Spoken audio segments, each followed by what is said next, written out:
Hey, what's going on, guys? It's your boy Az. We are back with another one for you guys today, and we're going to be addressing one I think that we've been kind of feeling for a while now, and that's our teams skippable now at any point here. And I think the most recent example here is the use of the Daring Warriors, right? With the upcoming scourges and of course the towers, we have seen it time and time again now that this team that people have neglected are now more important than ever, right?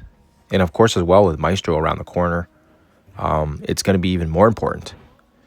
And when we pushed in the scourges, if you guys have seen some of my videos, we've done our best here to push as high as we can here, despite the fact that we've only got them, at about 4 stars. And I've been farming a few shards here and there in the store, but especially Eclipse, right? Eclipse is the deal breaker here because in order to get her at 7, you need to get both champions and the Winter Guard built up, right? And as you guys can kind of see here, we did have a few of them built up, but obviously for the most part, we didn't build up any of the newer characters. All the older ones were already previously built up because of previous meta teams or because I had already sort of kind of worked on them a little bit here and there. But Darkstar, Nova, Ursa, Moon Girl, all level 1, right? So moving forward, I don't know if it's going to be feasible, right, to do this method, right, to skip teams anymore, because they've even actually indicated this on the blog as well. So yeah, moving forward, team and character releases will build on each other and be more important to progression throughout the age. So again, just reiterating here, right, they've indicated this already on the blog that it's going to be more and more important for full teams to be fully built up here. And again, I don't know how that will impact things with regards to, say, for example, right now, I know we're working on Shadow Conclave, and we should get Malekith in a few weeks as well on the Thursday. And that will give us access to both High Evolutionary and to Scourge / Executioner in the store as well for part of the rotation. But on top of that as well, what about the Exalted X-Men, right? Like, is that gonna be important here moving forward? Because I mean, yes, they are getting those rotational shifts on the character side of things, but does that mean they're gonna give us access to Storm Mighty?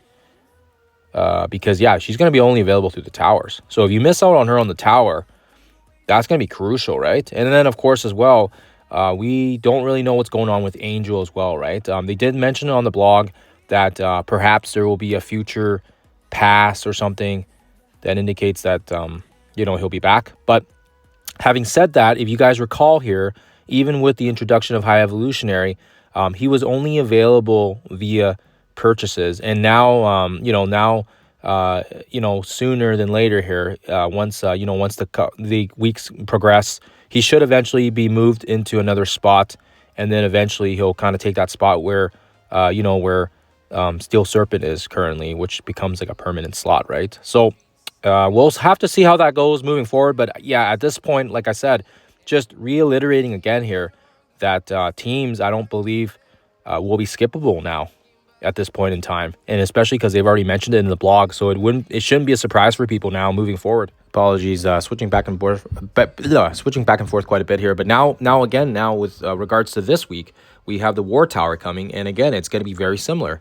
We're going to be able to have access to another tower, yes, but now it's going to be a test for war teams, right?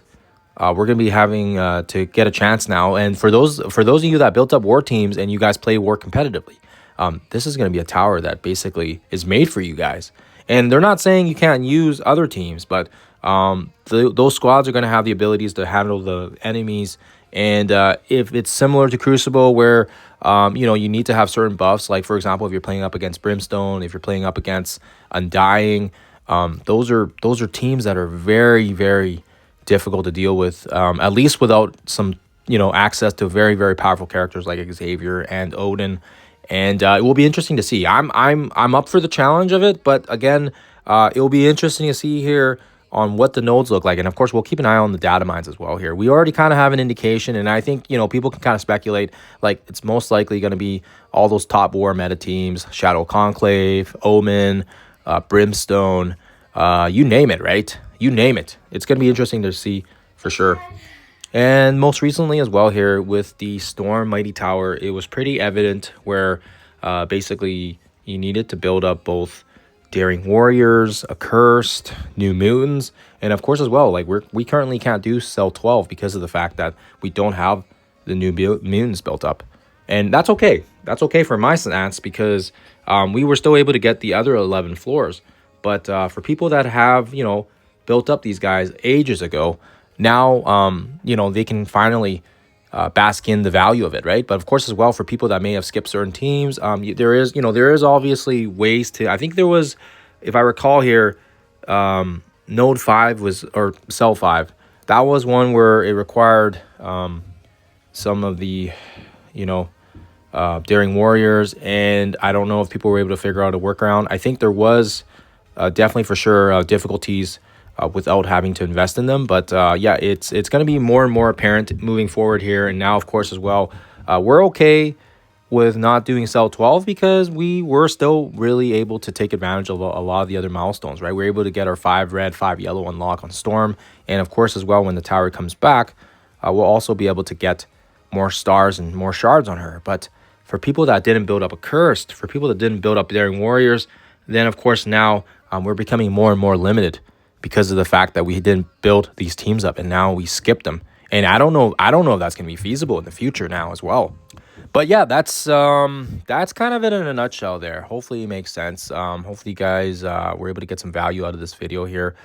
Just my thoughts and my 2 cents here on in terms of where things are headed right now with characters being skippable or not. And of course as well, like I said, we did build up Daring Warriors not just because of the fact that we were needing them for the Surfer Breaker, for the for the Storm Tower, but of course as well for Maestro, right? And then when there's teams where we get multiple value for Battle World, Cosmic Crucible, Tower, Scourges, you name it, right? I think there's definitely value there. But for me to build up, like for example, Winter Guard, now, for people that may have built them up way back and they didn't get to use them, now people are going to be able to double dip here finally, right? We're going to be able to use Winter Guard for the Eclipse Stars, and of course as well for the War teams that are coming, right? So the War Tower, it may pivot. It's a massive change here for people's investments of resources, and just something I want to kind of let you guys know. It's probably moving forward here that teams aren't going to be skippable anymore, not that I can see, and it's going to be very interesting to see how basically how the Age of Fear pans out, right? Especially because now we have this Omen team.